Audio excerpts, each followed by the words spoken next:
في قلب المشروع. قوم يا زقنن. اه والله يا ابراهيم، ما انا قلت لك اللي فيها بقى. يلا.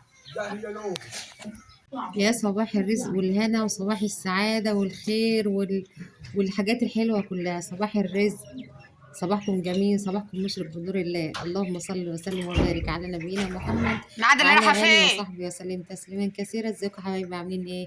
يا رب تكونوا بخير وصحة وسعادة وسلام ان شاء الله. حطوا لي لايك جميل كده زيكم في بداية الفيديو، واللي لسه أول مرة بيشوف قناتي يا ريت تشترك فيها عشان أول ما انزل فيديو جديد يوصل لكم منه إشعار وتتفرجوا عليه. وكمان عايزه اقول لكم ان انا في الله بحبكم. النهارده فرحانه جدا جدا، الحمد لله. ربنا كرم الجاموسه بتاعتنا وولدت والحمد لله. اللهم بارك، اللهم صل على النبي. قمت الصبح لقيتها والده زي ما انتم شايفين، بسم الله ما شاء الله تبارك الله. عشان بقى نضمن وتضمن ربنا الأول، نضمن نزول اللبن وإن الخير يفضل عندك. لازم نعمل حاجة كده ضرورية بعد ما الجاموسة تولد. هتشوفوا كل حاجة معانا في الفيديو على الطبيعة. وصلوا على النبي في الكومنتات، وما تنسوش الاشتراك في القناة واللايك للفيديو. هنا طبعا اول ما قمت ولقيتها والده جريت على المطبخ جري علشان اسلق لها شويه ذره، وده لازم وضروري طبعا. عامل زي الواحده اللي والده بالظبط. الواحده بتولد بيدوها فرخه تسند قلبها كده مكان العيل، وهنا احنا بنعمل شويه الذره دول عشان نسند قلب الجاموسه مكان العجل بتاعها. طبعا انا كنت مفرطه ذره وعامله حسابي، لان هي كانت اصلا مبينه ان هي هتولد. اللهم لك الحمد. فانا فرطت الذره وعينته علشان وقت ما تولد اسلقها على طول. هنا حطيت عليه ميه وحطيته على البوتاجاز يغلي، واول ما يغلي هطفي عليه ونبرده ونديه للجاموسه زي ما شفتوا في اول على رأي الفيديو. الناس اللي بيقول الفرخة بتاعت الجاموسة دي بسم الله. عطشانه؟ طب ما هو. عشان لا، ما قصدي فيها ميه، ما فيش. اشربي يلا. سيبيها تشرب بقى، هتشرب براحتها. تعرف تخرطها يا ابراهيم؟ ايه دي؟ تعرف تخرط البشمه؟ بالفاس انا هنا خلاص. هي الفاس عندكم ورا صح؟ اه عارفه امي. روحي يلا، روحي على امك اهي. امك اهي، يلا. بسم الله الرحمن الرحيم. يلا يا زقنانة روح. امال فاضل مني يا ابراهيم؟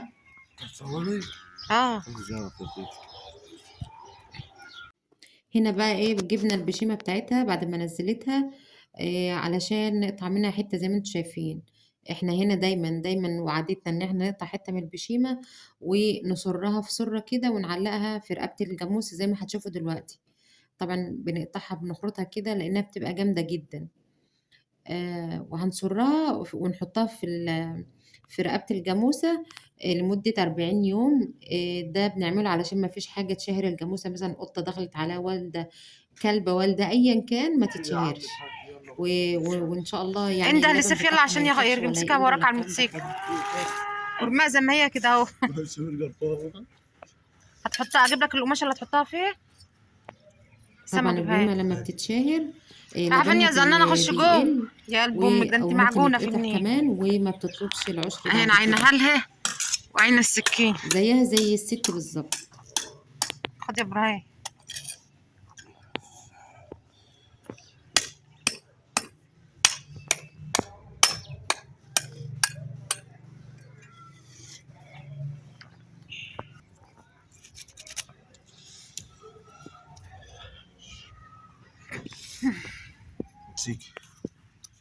لو الحته كبيره اقطعها.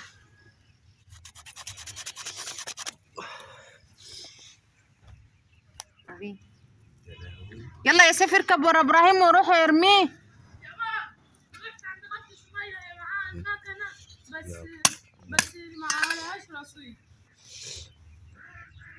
هو النور قطع اصلا. هنعمله ايه؟ يا سمية فتحت في الدكان ده. بتنقل الحاجات. هي طلعت له. دكان اشرف بقاله؟ لا. امال ايه هي بتاع؟ قالت ما هفتحه بايدي اربطها، هي ما تنحطش في كيس بلاستيك يا ابراهيم الاول. يا ماما انا ذاكرت يا ماما خالص. عشان تسرد الدم. روح ارمي وراها البتاع يلا. طب ما انت سايبه دي يا ماما. يلا اركب يا سيف.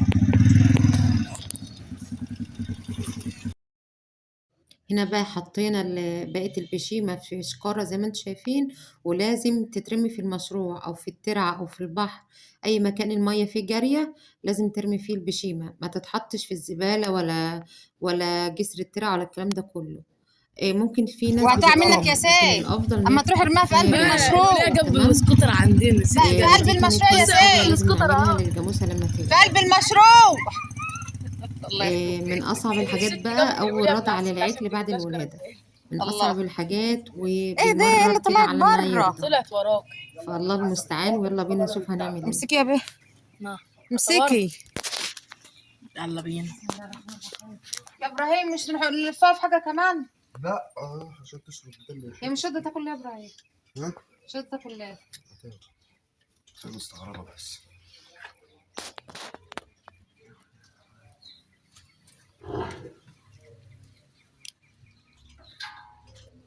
جعلها مبروك يا ابراهيم.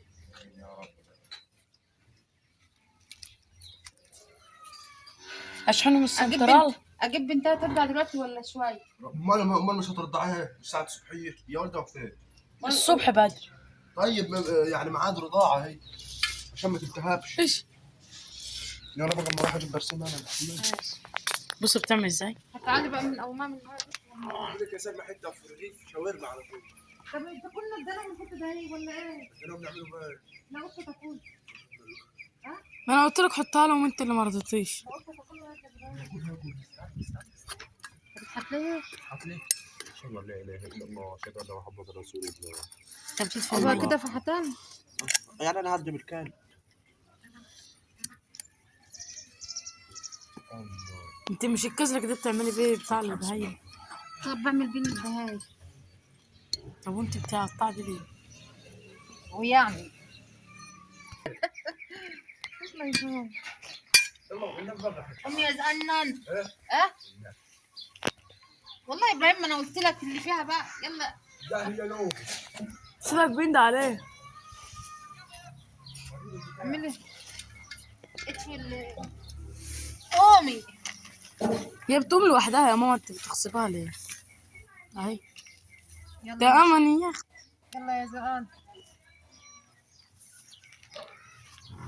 ده امل ده امل بس جوه ده حمصك. انا تعص يلا اها. يلا يا زقان. بسم الله بسم الله. يا هدي الحل يا رب. بسم الله الرحمن الرحيم. انعدل انت بقى كده اهو. بتشوفها بنتها ولا لا يا ماما؟ يعني امال جايبه لها بنت الجيران. بسم الله. لا اقفي بقى كده وصلي على النبي. ايه بسم الله. اعوذ بالله من الشيطان نعوذ الرجيم. برب الفلق شر ما خلق. من شر ما خلق. الحته دي تاكلها. اهرش ايه؟ يلا ارضعها. المشكله ان هي مش متضيره. بتشمها هي يا ماما. انت طلعت دور بطاطس؟ ما ضلعتش حاجه. ايه طب امسك عشان هيتحرق. وهنا بقى بتبدأي تسمي الله كده وتمسكي الحلمة للعجل. أهم حاجة أول ماسكة ديت على ما بيتعود، بعد كده العادة اللي رايحه فين؟ مش بتبقي ملاحقة عليه رضاعة. بس أهم حاجة أول مرة وتاني مرة بتعذبي شوية على ما هو بيمسك الحلمة بتاعت أمه كده ويرضع.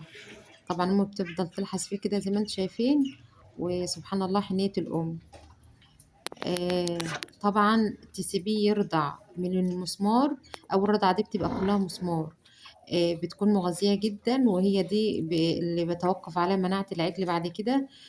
كل ما يرضع مسمار أكتر كل ما يكون مناعته أكتر، ويتحمل أي ظروف ممكن تعدي عليه بعد كده. على قد ما يقدر ترضعيه من المسمار ده، وبعد كده تفضي الجاموسة بقى، تفضي ضرتها من اللبن اللي فيها أو من المسمار اللي فيها عشان ما تلتهبش.